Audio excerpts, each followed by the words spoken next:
Hi class, it's me again with the same cover that I have for all of these. So in Module 5, I'm going to be attempting to identify some of the issues raised by a look or an exploration into religion and morality, to briefly go over divine command theory. I think it's pretty straightforward. Attempt to explicate Aquinas' view of natural law and kind of look at some of the backdrop of the big Western Christian theologians who contribute to our understanding of divine command theory, if you will. And then I'm going to give you a little bit of a snapshot of some viewpoints of Eastern religions and attempt to give you some ways that you could begin to sketch out some of the maybe differences between Eastern and Western views of ethics via religion. And then ultimately, it's really up to you to kind of think about what you think about the role of religion in the study of ethics. And you'll notice that the textbook author Stephen Kahn has a point of view about whether or not God should be considered in morality, but I am attempting not to focus so much on the God issue, but more on how religions themselves, whether or not the religion believes in religion, is actually making some propositions about what is ethical behavior in the human community. So also, before I go on any further with this, I did upload 2 articles, selection of readings on Buddhism and Confucianism, to the module here. And so there's a very short chapter here by Stephen Kahn, and then some interesting things, both teachings of the Buddha and teachings of Confucius. So I want you to consider that religion is present on the planet. I'm sure you would all agree with that statement. Religion exists. But I want you to consider that one of the functions of religion, or sort of unstated purposes, is a kind of ethical purpose or function. So, certainly because this is my area, I would say religion exists for many reasons, right?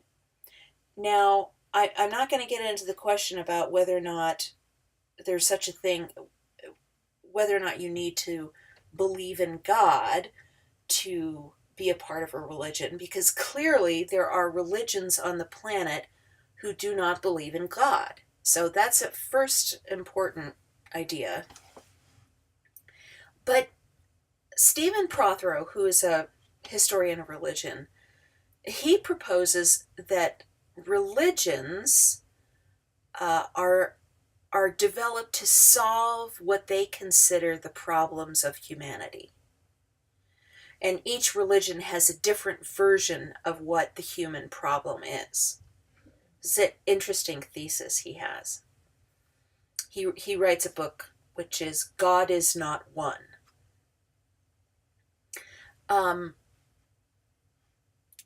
But also religions are there to create rules and guidelines to live by. Many religions say that their purpose is to create harmony in human communities. Not saying that always works out, but that's a stated purpose. Religions provide solutions for humans to be more ethical or good. Religions, in fact, go in and make a decision, and they define what those communities consider just, virtuous, and best. And in fact, many of the ritual stories and texts are used to define ethical behavior. And of course, religions create structures to enforce ethical behavior. Whether it's the concept of rebirth and reincarnation, or whether it's the concept of salvation in heaven or enlightenment, these are all concepts that really are created to elicit or enforce or cajole or inspire people to ethical behavior. So here's an image of God from the Sistine Chapel. So in the Western traditions so when I refer to Western traditions, I'm referring to the Abrahamic traditions of Judaism, Christianity, and Islam. And all three of those traditions rely on the authority of God. God commands what is ethical and what is not ethical, and human communities who follow this God should obey. And so then for each of those traditions, there are consequences for not following the commandments. And those differ from community to community. Even within Christianity, we could see that there might be many different answers to that question depending on which branch of Christianity you're talking about. But the big thing is morality comes from God, right? We have this image of God speaking, these commands and people believing them and following through. So I thought it would be useful just to look at the primary text of Judeo-Christian ethics. And this is a text that is Jewish in origin. I just have to say that because sometimes I have students who think the Ten Commandments are a Christian text, and primarily it's a Jewish text. So what I did is, and there's actually two different versions of the Ten Commandments, one in Deuteronomy, one in Exodus, but I used the one in Exodus, and it's in chapter 20.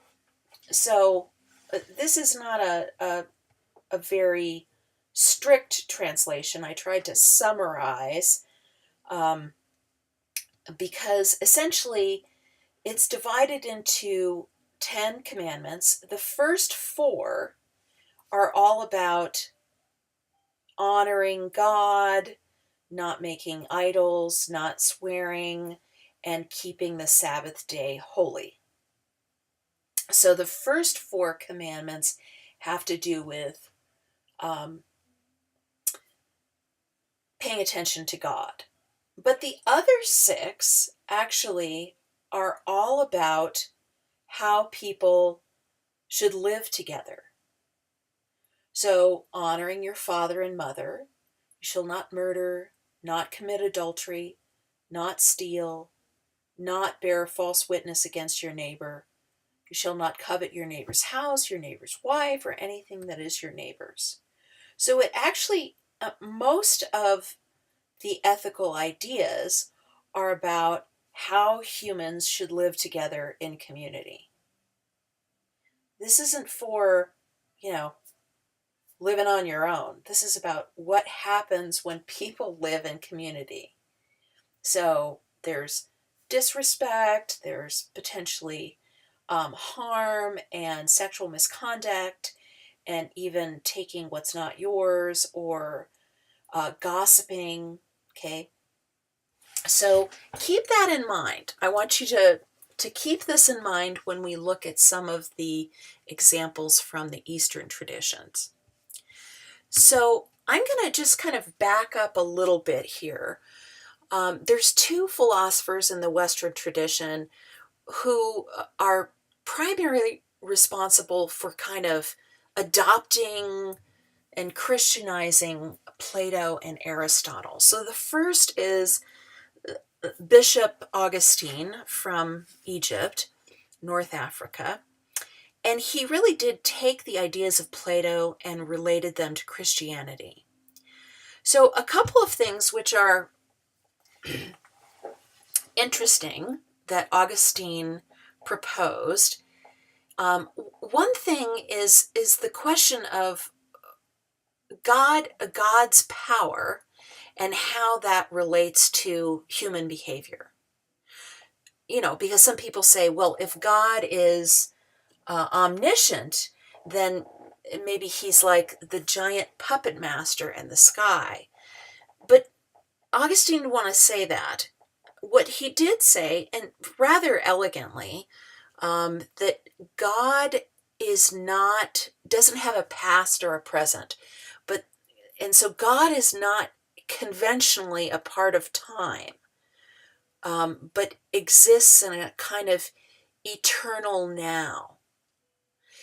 And so therefore our normal understanding of past and present and future and the concept of predictions just don't work, because God is outside our own notions of time.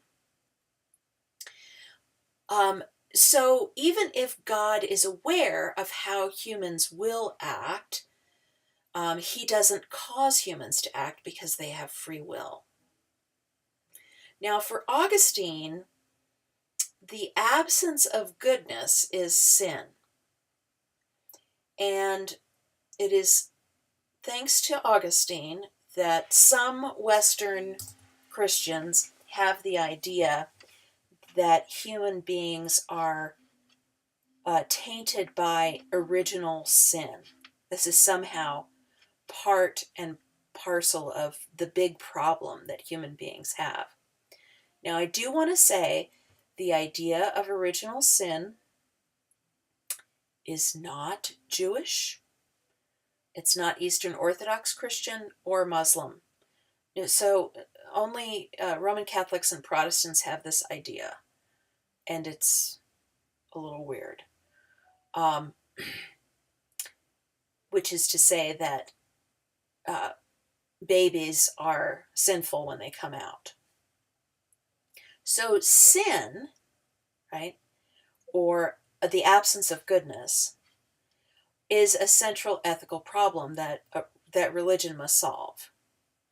Now, for Judaism, they do believe in sin, but they don't believe that it's like you're tainted or somehow it's some disease that you have from birth. In Judaism, the idea of sin is hamartia, or missing the mark. People tend to miss the mark. People tend to screw up.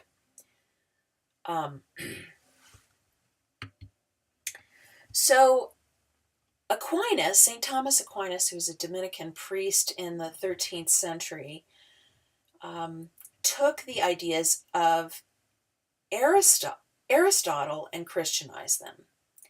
So Aristotle was famous for kind of developing empirical processes for observation and experience, who said that really human minds begin with observation and experience. And Thomas Aquinas posits that human beings are naturally endowed with goodness and reason. So that's the soul. And that actually allows humans their ability to reason. And it is from this sort of natural or even God-given ability to reason where Aquinas really develops this idea about natural theology and therefore natural law theory. So one of the interesting questions at the time was, is there any relationship between theology, or the study of the beliefs in God, and philosophy? So Aquinas said that philosophy relies on pure reason, and theology relies on revealed truth. So, but, if you made a little Venn diagram of philosophy and theology, they would overlap, and the overlapping part of the Venn diagram he would call natural theology, which is proven and explored through reason. So, extrapolated from this, we come to understand natural law theory. So, one thing that's important to note is natural law theory, and I'm not really doing this justice here. There's a lot more that can be said, so I'm just trying to do a very brief synopsis. But natural law theory is a legal standard which says that laws should be related to these inherent natural and moral laws of the good. So Aquinas kind of lays out that there are 4 types of law. Eternal law, which is like the physics of the universe, why things do what they do. Natural law is the tendency to search for the good and avoid evil. That's the basis of it. And actually, he says that's reasonable, following a lot of the work of Aristotle, that is good and reasonable. And that laws, human laws, should be developed with that kind of natural standard. Now, divine law is another category unto itself, because divine law cannot be proven or accepted through reason. It has to be accepted on faith. So Aquinas really says, you can have faith and have reason too. And sometimes they work together and sometimes they don't. But that doesn't mean that one excludes the other. I mean, honestly, it's thanks to Aquinas that the West went through a scientific revolution. So a lot of these ideas about how human beings, it's natural and reasonable for human beings to make this quest towards the good. Because remember, that's also really Aristotle's idea of what we're looking for. Okay, so I did a little quick summary of 6 Eastern religious traditions. This is not a world religion class. Some of you may have taken that or are taking that, but I think it's important to see that every religious tradition really makes some comment on behavior and what is right or ethical behavior. Now, Hinduism does focus on belief in gods and goddesses, and one of the interesting, there's several interesting stories where Krishna or Rama, as incarnations of Vishnu, come to help solve people's crisis against evil in the world. So actually, the God story is a big thing in Hinduism.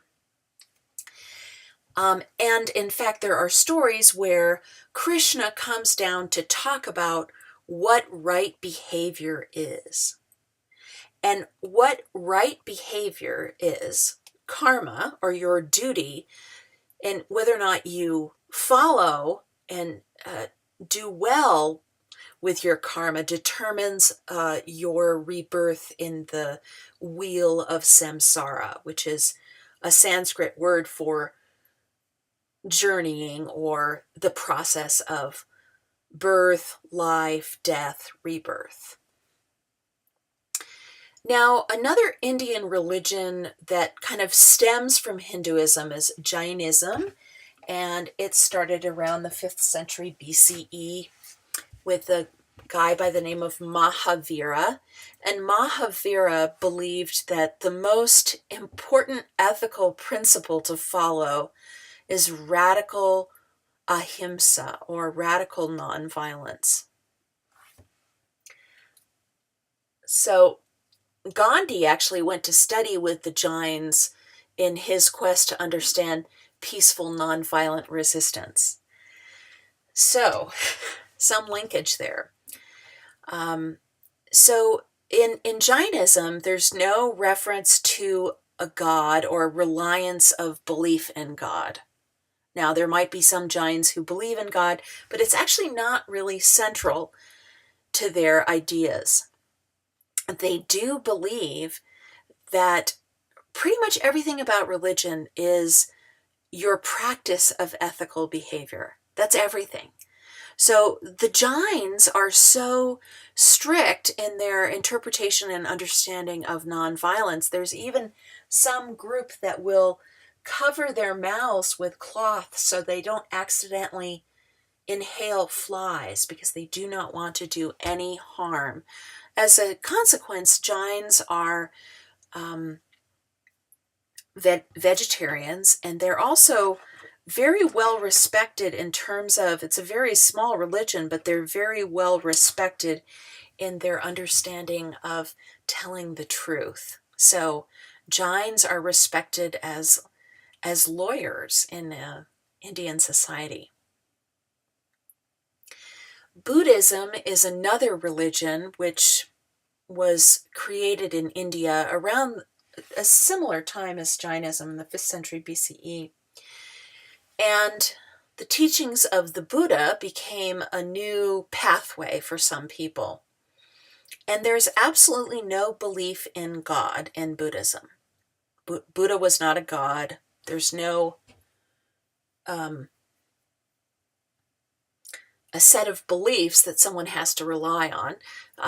Most scholars would call Buddha an atheist, atheistic, or non-theistic. But for the Buddha, ethical behavior is kind of the cornerstone of reaching enlightenment. So the whole concept of nirvana, nibbana, or enlightenment can only be reached when greed, hatred, and delusion have been eradicated. So in the Buddhist worldview, the problem of humanity can be boiled down to greed, hatred, and delusion. And if those are addressed, enlightenment is possible. So we're going to move north a little bit to China. Taoism and Confucianism were started actually around the same time as Jainism and Buddhism, but in China. And there was a lot of conflict in China, so we had some different ethical principles, ethical persons kind of coming about at that time. So the supposed founder of Taoism, or Lao Tzu, wrote that you should strive to follow the Tao, which translates roughly as the way. And for Taoists, the way means nature's way of living effortlessly. Now, Taoists don't reference gods. The Chinese are not as atheistic as, say, the Buddhists and the Jains were, but it's just not important. The Tao is really a principle of flow. So it may not have as many strict ideas, but it all says that things go wrong when you go against nature's way. It's in a sense, it has some relation, albeit not expected, to the concept of natural law. Confucians also believed in the Tao, or the way, but Confucius was a very social, practical sort, and he believed that, people should believe in God and do the rituals because it was a way of maintaining traditions and kind of the general concept of honor. But that for the Confucians, the Tao was living in right relationship with other people. So Confucianism is a lot about how to get along with other people. In Shinto, which is the traditional religion of Japan, they do have a belief in honoring spirits, or the kami, but most of their ethical principles can just be boiled down to live according to nature's way, be clean, and be respectful. And that's kind of it. And everything else falls into place. But every single one of these Eastern religious traditions make a claim that they are trying to hold up the best possible behavior in human societies.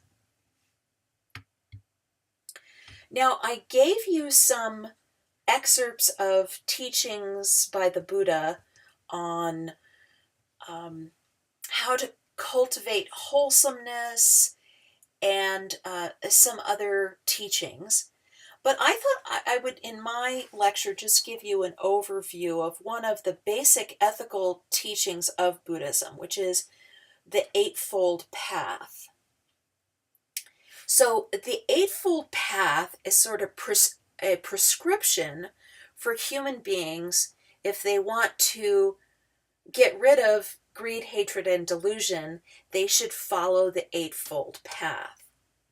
So the first and the seventh and the eighth, which I haven't highlighted, are kind of the more philosophical, maybe not ethical principles so much, but a kind of understanding.